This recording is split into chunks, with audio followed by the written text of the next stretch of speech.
You share something personal with a medical school classmate one day, and the next, half the class is using it against you.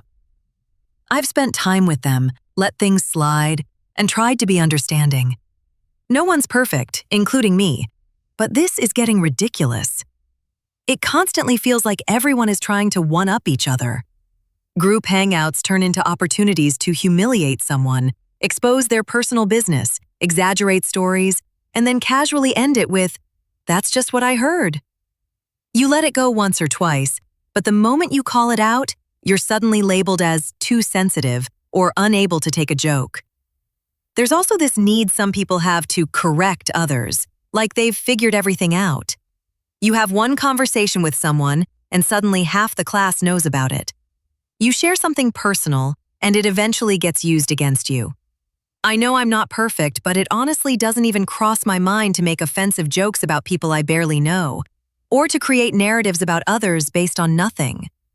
It's exhausting. And the worst part is knowing I still have another year around this. Reddit had a lot to say about this. The top comment from user EasternAd3586 with 96 upvotes reads, "Just find your crowd and stay with them. My little circle of shy nerds got me through some dark days in medical school. And then it got even more weird. Many of my classmates were also insufferable." Another reader, user Dingo Nights, added, "Genuinely, some of the worst people I've met have been in medical school. Especially as a non-traditional student coming in, I was baffled at some of the behavior I saw. It didn't help that my class had a disproportionate amount of Nepo babies who made no attempts to hide the fact. It sucks, but other commenters are right.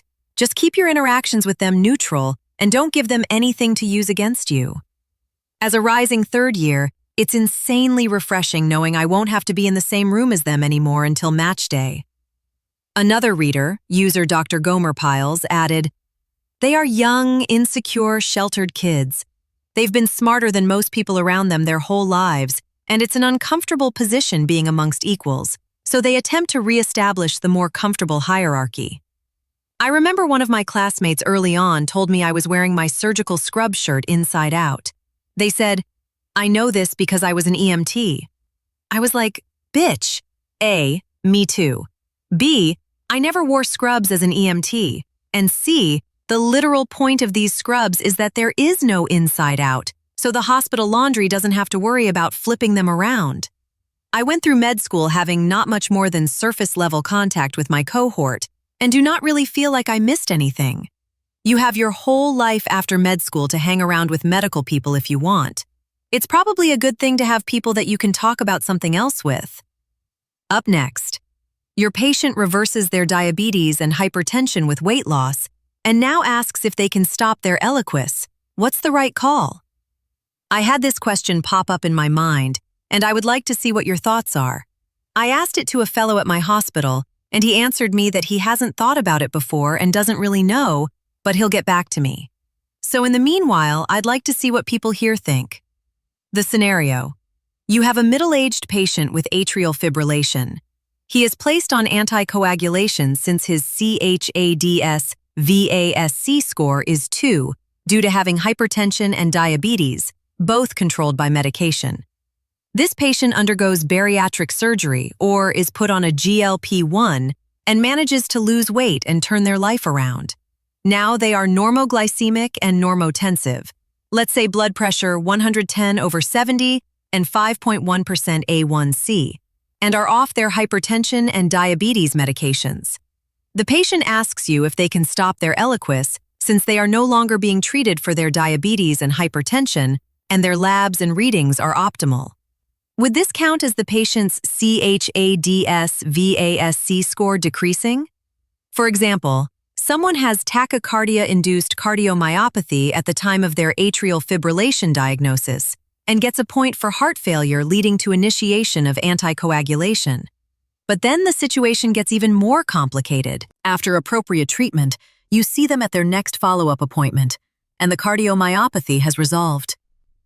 I assume that they would be rescored and the heart failure point would be taken away. Can you extend this same logic to diabetes and hypertension that are treated by weight loss? Or would you say that those are accumulative processes and they have already caused damage to the body over the 10 or 20 years before the weight loss? Would it be a yes for bariatric surgery since it's not a drug, and no for GLP-1s since they are? Similar to how medication-controlled diabetes or hypertension are counted even if they have ideal labs and readings. I hope I managed to convey my questions properly. Thank you for reading, and I hope to hear your thoughts. Up next, I have a new residency spot lined up for July, but my current malignant program thinks I'm coming back from my leave. A couple of months ago, I tried to resign from my internal medicine residency program.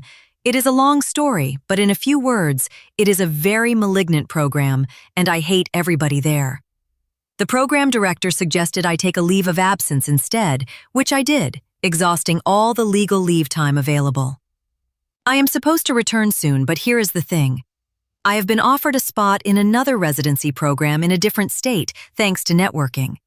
I would need to start there in July. What do you all think is the wisest thing to do?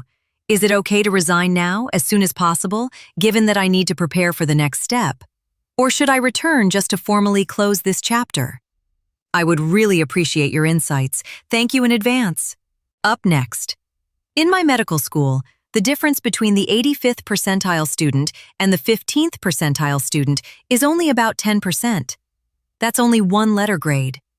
The difference between the top of the class and the bottom is literally an A versus a B, 95% versus 85%. My school is pass-fail, but they give us a mean and standard deviation for course grades at the end of a module. And yeah, of course there will be outliers, but for the vast majority of you, the difference between you and a top scorer, or you and a bottom scorer, is basically nothing. I'm making this post to remind people who get into medical school that you absolutely deserve to be there. If you made it through the pre-med process, applied, and were accepted, you deserve to be in medical school and will make it through, much more likely than not, especially considering a fail is between 65 to 70%. To everyone with imposter syndrome, just remember that the difference between you and the top scorers is often only in the single digits. I made this post because I would have loved to know what the average grades were in medical school classes before I applied. I think it gives a good baseline of what to expect. We, as current year medical students, are also expected to know a lot more than medical students from even 10 years ago, and that can be a bit demotivating and overwhelming. However, knowing that we are capable of the challenge by simply being able to get into a medical school helps a lot with that anxiety. But that wasn't the worst part. Anyway, good luck everybody. You will be a good doctor no matter what your class rank says. Just remember, the average score for Step 2 in the 90s would be considered a failing score now. Reddit had a lot to say about this. The top comment from user NeuroMayo with 72 upvotes reads, "Yeah, that tracks. At my mid-tier USMD school, the bottom threshold of first quartile cutoff is around 93%, and the upper threshold of fourth quartile cutoff is around 87%. Let me know in the comments which side you're on. Up next. I spent my first year of fellowship crying before rounds, and now I'm terrified to be the attending doctor in charge. I went from a community program to a large university program. I got bad evaluations in my first year. I was always a good resident. I was recently diagnosed with premenstrual dysphoric disorder, which I had not known, and because of that, my anxiety and ability to focus during the intense load of training screwed me. I started medications. Therapy did not help. I am doing much better in my second year and have been promoted to chief, but I always have this regret if my brain ever retained anything, as I would always be anxious and crying before rounds and my patient encounters. I am very nervous to be an attending. I am looking for some advice. I am taking a break before starting private practice after boards. I am looking for some advice. I do not feel as confident, but I am trying to build it up. That is where the original poster left off, but the comment section had a lot to say. Reader Quiet Redditor ATX weighed in with this. Most new attendings are going to be relearning and adjusting a lot to the added responsibility. It will be okay. They feel confident to graduate you, and you will study and pass boards. That was the take from Quiet Redditor ATX. Let me know in the comments if you have any advice for new doctors starting their careers.